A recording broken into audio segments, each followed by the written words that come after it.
Olá, eu sou Jarles Pereira, missionário da comunidade Canção Nova, e você está no Diário Espiritual. Vamos fazer juntos? Em nome do Pai, e do Filho, e do Espírito Santo. Amém. Vinde, Espírito Santo, enchei os corações dos vossos fiéis e acendei neles o fogo do vosso amor. Enviai o vosso Espírito e tudo será criado, e renovareis a face da terra. Oremos. Ó Deus, que instruíste os corações dos vossos fiéis com a luz do Espírito Santo, fazei que apreciemos retamente todas as coisas segundo o mesmo Espírito e gozemos sempre da sua consolação. Por Cristo, Senhor nosso. Amém. Atos dos Apóstolos, capítulo 19, versículos de 23 a 40. Por essa ocasião, houve um tumulto bastante grave a respeito do caminho. Certo Demétrio, que era ourives, era fabricante de nichos de Ártemis em prata, proporcionando aos artesãos não pouco lucro. Tendo-os reunido, bem como a outros que trabalhavam no mesmo ramo, disse: Amigos, sabeis que é deste ganho que provém o nosso bem-estar. Entretanto, vedes e ouvis que não somente em Éfeso, mas em quase toda a Ásia, este Paulo desencaminhou com as suas persuasões uma multidão considerável, pois diz que não são deuses os que são feitos por mãos humanas. Isto não só traz o perigo de a nossa profissão cair em descrédito, mas também o próprio templo da grande deusa Ártemis perderá todo o seu prestígio, sendo logo despojada de sua majestade aquela que toda a Ásia e o mundo veneram. Tendo ouvido isto, ficaram cheios de furor e puseram-se a gritar: Grande é Ártemis dos Efésios. A cidade foi tomada de confusão. E todos, a uma, se precipitaram para o teatro, arrastando consigo os macedônios Gaio e Aristarco, companheiros de viagem de Paulo. Este queria enfrentar o povo, mas os discípulos não lhe permitiram. Também alguns dos asiarcas, seus amigos, mandaram rogar-lhe que não se expusesse indo ao teatro. Alguns gritavam uma coisa, outros outra. A assembleia estava totalmente confusa e a maior parte nem sabia por que motivo estavam reunidos. Alguns da multidão persuadiram Alexandre e os judeus fizeram-no ir para a frente. De fato, fazendo sinal com a mão, Alexandre quis dar uma explicação ao povo. Quando, porém, reconheceram que era judeu, todos puseram-se a gritar a uma só voz, durante quase 2 horas: É grande a Ártemis dos Efésios. Acalmando ao final a multidão, o chanceler da cidade assim falou: Cidadãos de Éfeso, que há dentre os homens que não saiba que a cidade de Éfeso é a guardiã do templo da grande Ártemis e de sua estátua caída do céu? Sendo indubitáveis essas coisas, é preciso que vos porteis calmamente e nada façais de precipitado. Trouxestes aqui esses homens, que não são culpados de sacrilégio nem de blasfêmia contra a nossa deusa. Se, pois, Demétrio e os artesãos que estão com ele têm alguma coisa contra alguém, há audiências e há procônsules que apresentem a queixa. E se tiverdes ainda outras questões, além desta, serão resolvidas em uma Assembleia Geral, de mais a mais, estamos correndo o risco de ser acusados de sedição pelo que hoje aconteceu, não havendo causa alguma que possamos alegar para justificar esta aglomeração. Com estas palavras, pois, dissolveu a Assembleia. Palavra do Senhor, graças a Deus. O duelo contra Ártemis, que no fundo foi isso que Paulo travou. Na verdade, quem chamou para a briga foi Ártemis, através dos seus emissários e através da ganância deles, né? Porque a gente vê aqui desde o início, Paulo estava se preparando para viajar. Paulo ficou lá um pouquinho mais só. Mas incomodado, Demétrio, que ganhava muito dinheiro com o seu trabalho, com a prata e com o culto à deusa Ártemis, ele ficou muito incomodado, reuniu aqueles que trabalhavam com ele em todo o ramo e disse, a gente tem que dar um jeito. Porque esse Paulo, ele desencaminhou muita gente com suas, olha aqui a palavra, persuasões. Paulo convenceu pela palavra, pela pregação.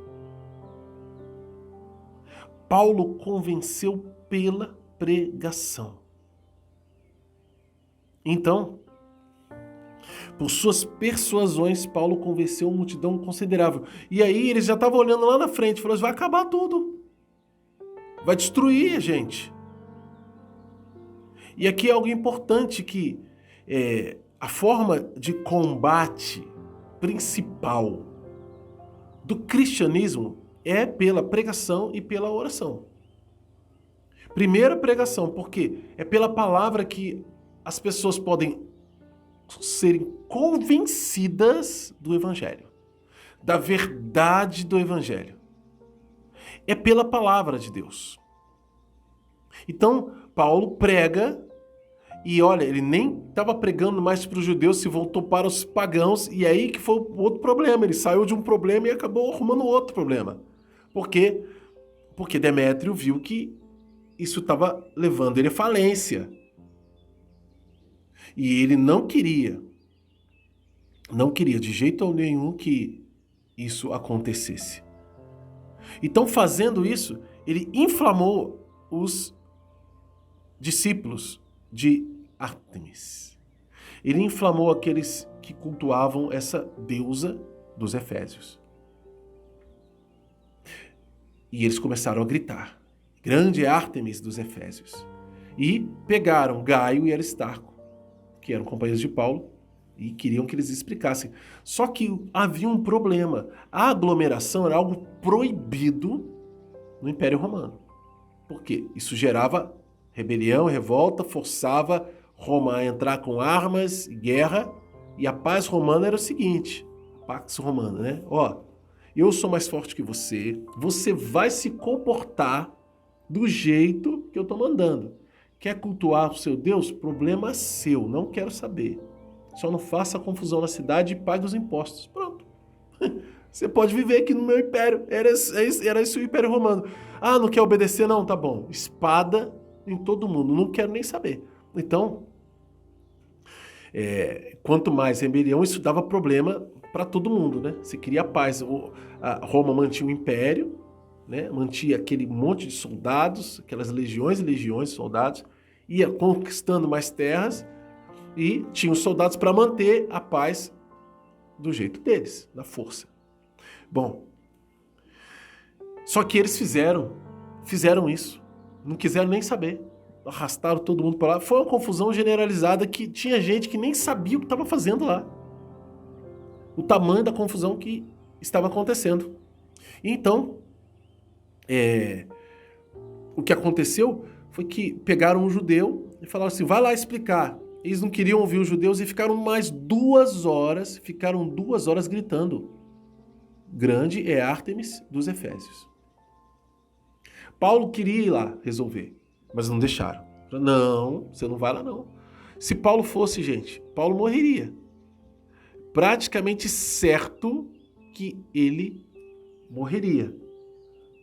Então, como Paulo foi impedido pelos discípulos, a confusão continuou, eles ficaram lá gritando, até que veio o chanceler da cidade. E o chanceler da cidade, ele fez um discurso falando, olha, tudo bem, vocês estão gritando aí, mas isso é desnecessário. Vocês não têm certeza que ela é a deusa? Alguém tem dúvida disso? Não. Então por que vocês estão fazendo confusão? Os romanos vêm aqui e castigarem a gente? Se você está com algum problema com alguém, você chama, faz uma assembleia corretamente, apresenta a acusação e pronto, vai acusar, julga. Caso não, então por que vocês estão fazendo essa confusão toda aí? E aí as coisas se acalmaram. Mas veja, o evangelho estava vencendo.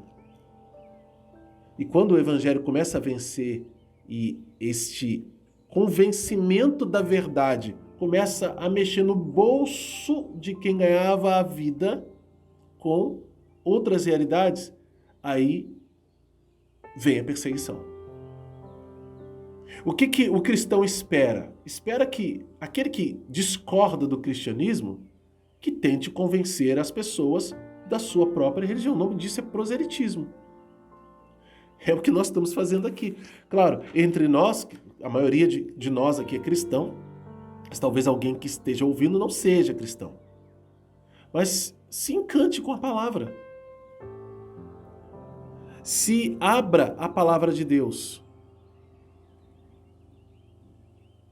E essa abertura à palavra de Deus, ela entra no coração e a pessoa tem um encontro com Jesus. Ou ao menos se simpatiza de tal maneira que vai procurar a igreja. Ou é aquele cristão que estava afastado, vivia meio lá, meio cá, meio na idolatria, meio no cristianismo. E aí acorda para a vida e aí começa a deixar as práticas pagãs. Vou dar um exemplo. Ele era cachaceiro, ele vivia, né? Tem até uma música antiga, né? Que cantava muito isso. Eu era um bêbado, vivia drogado, né? E etc, etc. Eu vivia várias realidades e ele encontra-se com Jesus e aí para tudo. Isso tira o lucro de quem vendia bebida para ele, de quem vendia droga para ele, de quem vendia cigarro, de quem usava ele na prostituição, etc. Já aconteceu isso outra vez com Paulo e Silas, que foram presos porque expulsaram o demônio de uma escrava que estava perseguindo eles enquanto eles pregavam. Se não me engano, era em Éfeso mesmo, na primeira passagem por Éfeso. E aí eles falaram, vai embora daqui, espírito mau. E aí a menina parou de fazer as suas previsões. Parou de fazer suas adivinhações. E os donos dela ficaram com raiva, amotinaram a cidade para prender Paulo, porque não porque Paulo tinha pregado a verdade, eles não estavam nem ligando para aquilo que Paulo pregava, nem importando. Eles queriam continuar ganhando dinheiro com a escrava que fazia adivinhações, porque estava cometida por um espírito mau. Veja, nós precisamos ter um coração em Deus. Nós precisamos ter certeza da nossa fé e caminhar com ela. Por quê? Porque caso contrário, nós seremos arrastados para a religião pagã. Como muitos cristãos por aí fizeram. Ou estão num sincretismo religioso. Eles vão na igreja, mas eles também vão a cultos pagãos. Às vezes até por causa da amizade com outras pessoas. Você pode ser amigo de alguém, você cristão, pode ser amigo de alguém que vai num culto não cristão? Pode. O que você não pode é deixar se envolver por esse culto não cristão do seu amigo pagão. O que você precisa fazer é, com a sua fé, com a luz de Deus, com o sal que você é, com o fermento que você é, ter uma capacidade tão grande de testemunho que vai convencer o outro, vai persuadir, como Paulo fez, persuadir o outro a mudar de vida e abraçar a fé que você tem. A fé que nós temos, que é a verdadeira fé. Para o outro não é a verdadeira fé. Como é que eu vou convencer a outra pessoa que a fé em nosso Senhor Jesus Cristo é verdadeira? Convicção da minha fé. Convicção da minha fé. E se for necessário, através de sinais que o próprio Senhor dará. Mas a convicção da minha fé pela palavra e pelo testemunho precisa ser o suficiente para convencer os outros que têm outra fé, ou estão em dúvida, ou não têm fé nenhuma. Dizem, não tenho fé, não vou na igreja, não quero saber, não. Precisa ser o suficiente para que essa pessoa se convença de Jesus. E que Jesus é o Senhor. E que Ele veio ao mundo para salvar.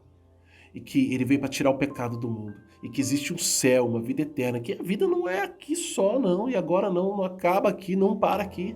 Nós temos o reino dos céus. E Ele é verdadeiro.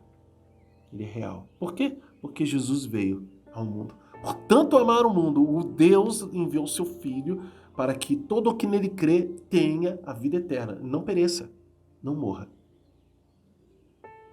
É isso. Se nós fizermos isso e vivemos isso com convicção, custando o que custar, muitos daqueles que estão ao nosso redor e que não sabem da vida de Jesus, em que cultuam outros deuses, vão se converter. Talvez sem você precisar falar palavra alguma. Vamos anotar no nosso diário. Não tem promessa, nem ordem, nem princípio eterno nesse trecho também. Então, um bom tempo sem anotar essas realidades. Mas, olha, a mensagem de Deus tem. Qual é a mensagem de Deus para você? E como colocar isso em prática na sua vida? Anota isso no seu diário. E vamos lutar para viver. Com alegria, peço a você, licença, te convido, na verdade, a se inscrever aqui no canal, para que você faça conosco o diário todos os dias.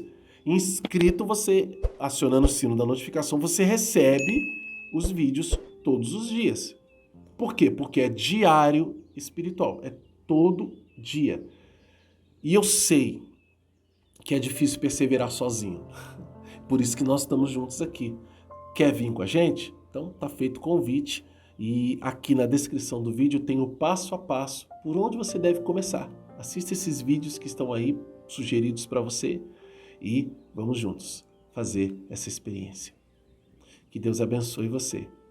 Ó Maria concebida sem pecado, rogai por nós que recorremos a vós.